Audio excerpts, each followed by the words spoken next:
Moscow से एक बहुत बड़ा ऑर्डर मिला और रूस से हेलीकॉप्टर का एक काफिला यूक्रेन की तरफ बढ़ चला।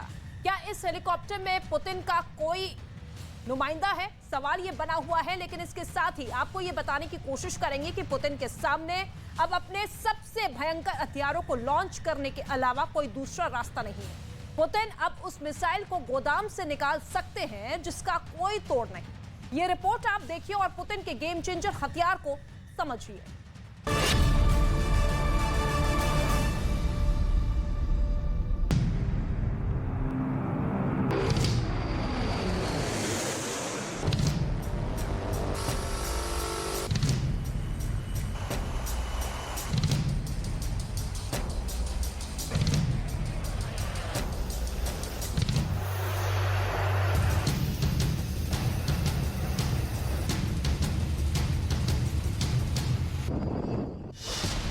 एशिया में बन रहा नया war theatre.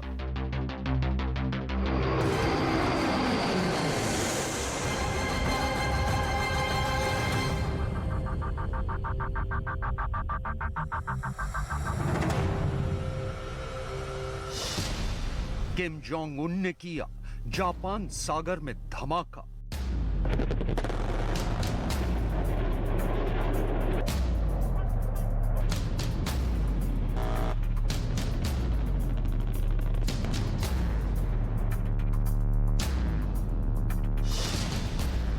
Xi Jinping Putin के निशाने पर जापान।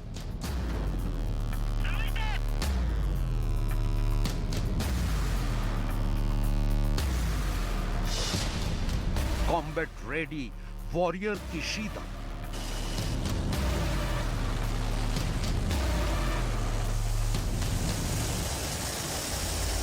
यूक्रेन और रूस के बीच जारी तबाही और बर्बादी की जंग की तस्वीरें देखकर दुनिया पहले से ही परेशान है, लेकिन अब दुनिया के एक और इलाके में यूक्रेन युद्ध से भी बड़ी जंग का खतरा पनप रहा है। दरअसल प्रशांत महासागर के नीले पानी में तबाही का सैलाब उठने वाला है। प्रशांत महासागर में महाविनाश की स्टेज सजने लगी है। प्रशांत महासागर में महायुद्ध का वॉर थिएटर तैयार हो रहा है, खासकर जापान सागर में।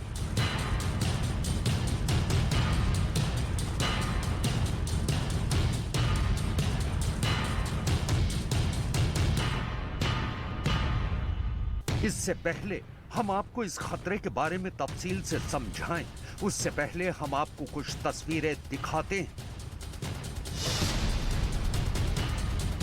जापान और दक्षिण कोरिया का दावा है कि उत्तर कोरिया ने एक बार फिर एक नई बैलिस्टिक मिसाइल का परीक्षण किया है।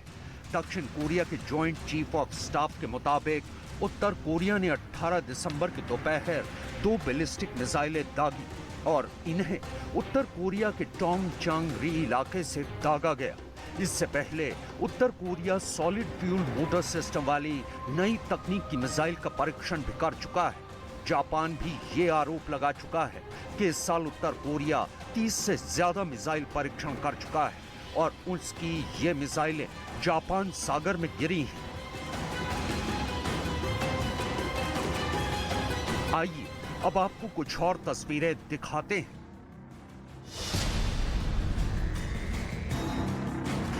एक बर्फीले इलाके से उड़ान भरता ये रूस का strategic missile carrier bomber Tu-95 MS विमान है। खबर के मुताबिक रूस का ये जंगी विमान 7 घंटे तक जापान सागर के ऊपर उड़ान भरता रहा। इस दौरान उसके साथ रूसी वायुसेना के Su-30 SM और Su-35S लड़ाकू विमान भी थे। इससे पहले 30 नवंबर को रूस और चीन की वायुसेना ने हिंद प्रशांत महासागर इलाके में एक संयुक्त अभ्यास भी किया था। आइए अब आपको एक और वीडियो दिखाते हैं।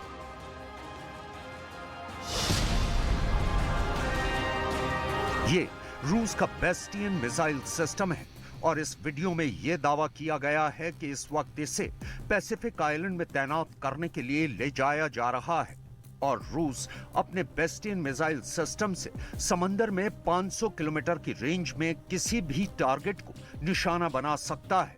दरअसल रूस ने जिस पैसिफिक आइलैंड पे अपने इस मिसाइल सिस्टम को तैनात किया है वो जापान के नजदीक है और इस द्वीप के कब्जे को लेकर दूसरे विश्व युद्ध के बाद से ही रूस और जापान के बीच टकराव चल रहा है।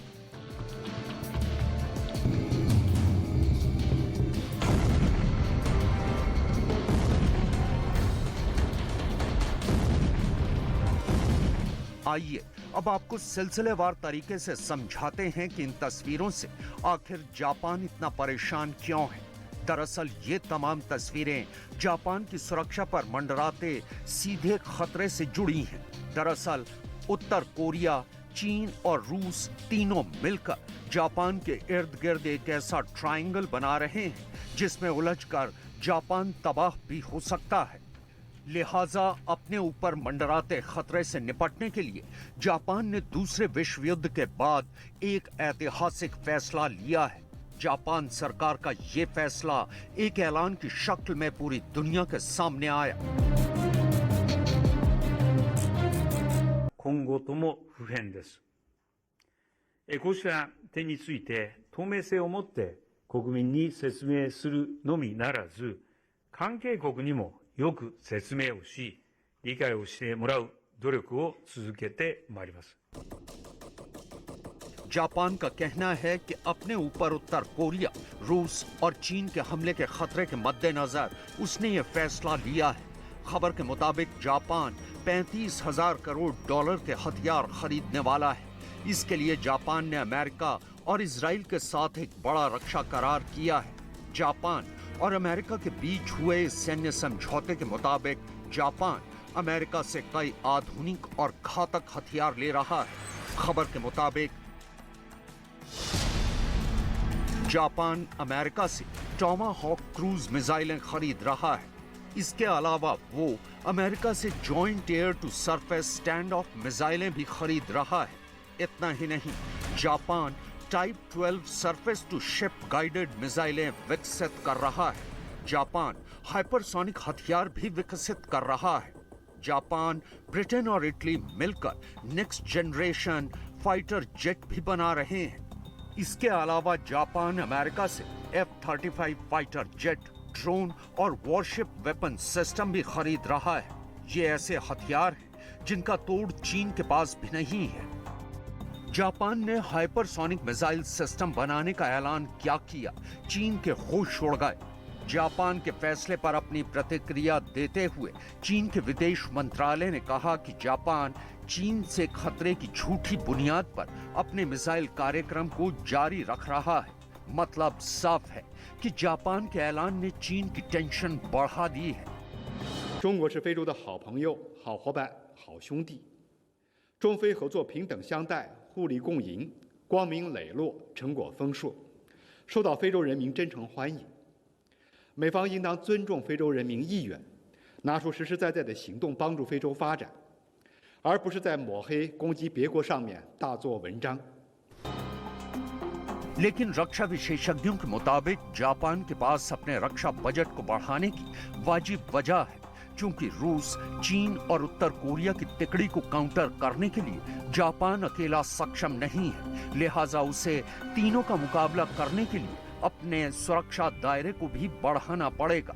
अगर जापान उत्तर कोरिया के लगातार मिसाइल परीक्षणों से परेशान है, तो रूस और चीन से उसका कुरिल और सेनकाकू द्वीप श्रृंखलाओं को लेकर पिछले एक लंबे वक्त से विवाद चल रहा है। दरअसल जापान और चीन के बीच एक बड़े विवाद की वजह सेनकाकू द्वीप श्रृंखला भी है। सेनकाकू द्वीप पर जापान का कंट्रोल 1895 से है, लेकिन 1970 में चीन ने इन द्वीप पर दावा करना शुरू कर दिया था। ऐसे ही रूस के साथ जापान का कुरिल द्वीप श्रृंखला को लेकर विवाद चल रहा है। कुरिल आइलैंड चेन जापान के होकाइडो से लेकर रूस के कामचटका प्रायद्वीप तक फैले हुए हैं।